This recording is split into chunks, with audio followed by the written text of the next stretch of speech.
विश्व में प्रसिद्ध 7 अजूबों में से एक अजूबा जो हमारे भारत में है।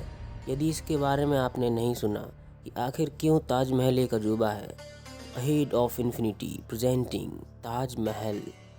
सन 1632 में शुरू ताजमहल बनवाने का कार्य सन 1653 तक पूरा 22 साल तक चलता रहा।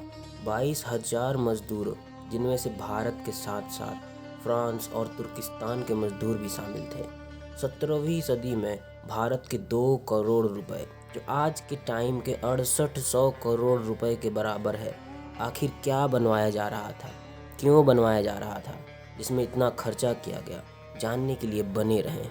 नंबर 1, मुगल साम्राज्य का 8वां वंशज शहाबुद्दीन मोहम्मद खुर्रम, जो 1627 ईस्वी में हिंदुस्तान के तख्ते पर बैठा।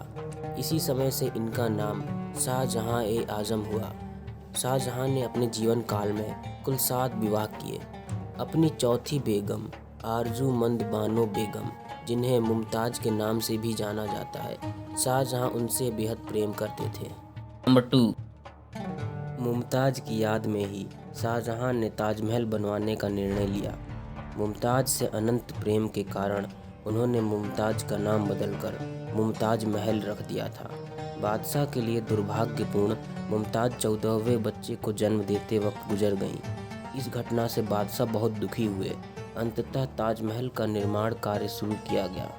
नंबर 3, 17 हेक्टेयर में बना यह सफ़ेद स्मारक प्रेम और खूबसूरती की मिसाल लिए खड़ा है।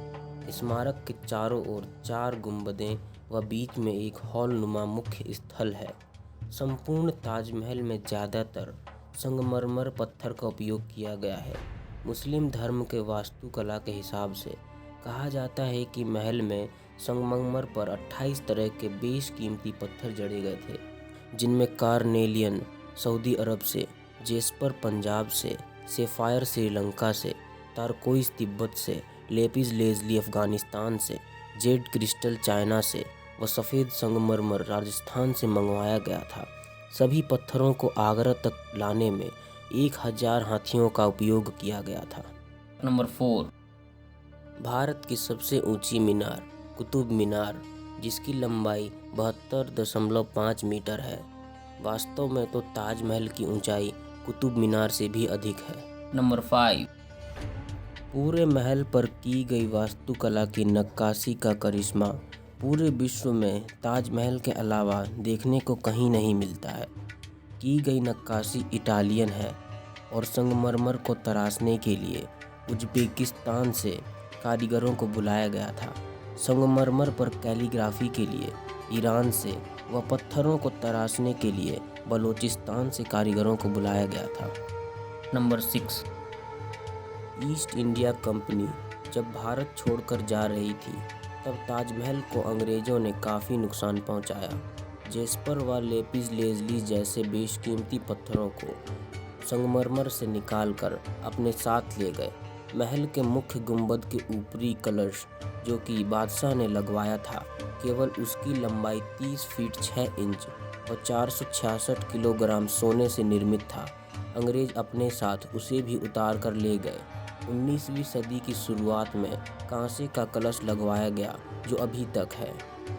नंबर 7, सेकेंड वर्ल्ड वार में भारत की धरती के ऊपर से गुजरते फाइटर जेट्स ताजमहल पर बम ना गिरा दें, इस कारण उस समय भ्रमित करने के लिए कई ताजमहल जैसी कलाकृतियां बनाई गईं। इसके बाद 1971 के पाकिस्तान युद्ध में ताजमहल को बांस से पूरी तरह से ढक दिया गया था, जिससे महल को कोई क्षति ना हो। नंबर 8, पूरी दुनिया में सबसे ज़्यादा देखे जाने वाली इमारत ताजमहल है। हर रोज़ लगभग 12,000 लोग इसको देखने के लिए आते हैं। महल के मुख्य मार्ग के बीच जो फव्वारे लगे हैं, वह किसी पाइप से नहीं, बल्कि हर फव्वारे के नीचे एक तांबे का टैंक लगा है, जो दबाव पड़ने पर एक साथ पानी छोड़ते हैं। संपूर्ण ताज किसी कंक्रीट पर नहीं, बल्कि आबनूस और महोगनी की लकड़ियों पर टिका है। आश्चर्य तो यह है कि ये लकड़ियाँ पानी से भीगने पर और ज़्यादा मजबूती हो जाती हैं। यही कारण है कि ताजमहल यमुना के किनारे बनवाया गया।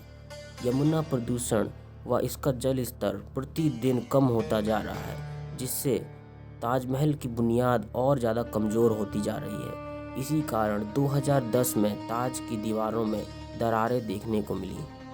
नंबर 9। इस बात का कोई ठोस प्रमाण नहीं है कि ताजमहल किसने डिज़ाइन किया, लेकिन माना जाता है कि उस समय के 37 लोगों की एक टीम ने इसका डिज़ाइन तैयार किया था। ये सभी वास्तुकार दुनिया के हर कोने से बुलवाए गए थे।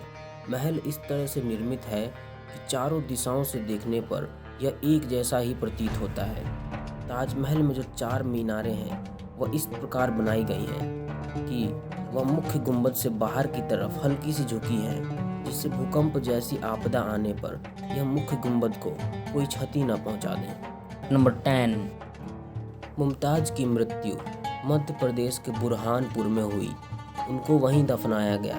1653 में जब ताजमहल बनकर तैयार हुआ तब बेगम को उनकी कब्र से निकालकर ताजमहल में लाया गया।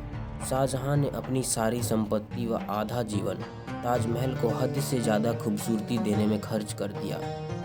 इसी समय शाहजहां का पुत्र औरंगजेब, जिसने आगरा पर हमला कर दिया तथा अपने पिता शाहजहां को बंदी बना लिया और उनसे जीवन के आखिरी समय की इच्छा पूछी गई, तब शाहजहां ने कहा कि मुझे एक ऐसी जगह कैद किया जाए जहां मैं ताज को निरंतर देख पाऊं।